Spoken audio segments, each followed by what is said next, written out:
Bác cúng tờ về thar cái này thôi mi thar cái này đâu. Lần này nó cắt cái bác cúng về. Dia cắt thar.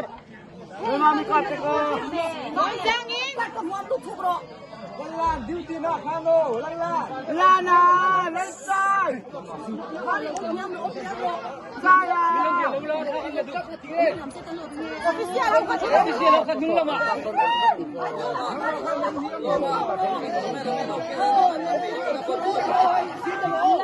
Đâu nè, nó lại vẫn mất rồi. Than là du. Không lâu lúc.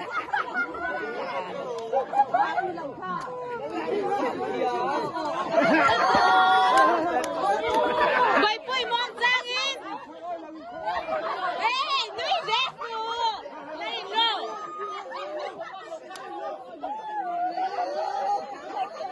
Akhir kali pek mi lâu tu. Nuôi tao.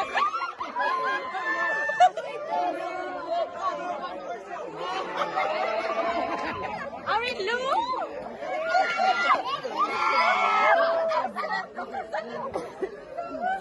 Nuôi tao xuống. Ra đây nộp kia là cái đĩa ra đây nộp kia là. Ê. Cần ngái cái này.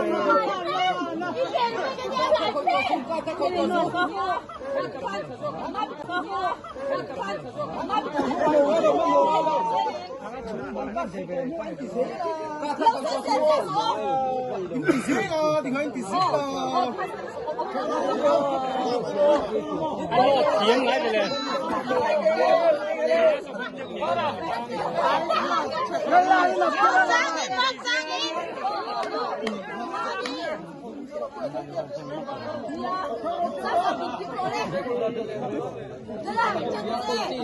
Lâu tur bắt chi po cái gì rồi.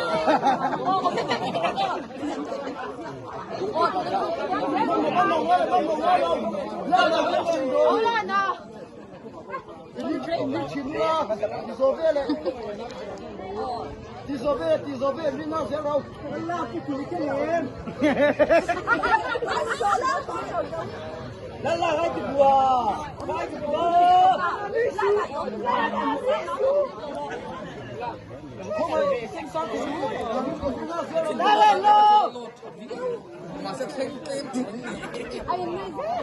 Jangan om tolong, kan gimana bapak lo? Juga sih.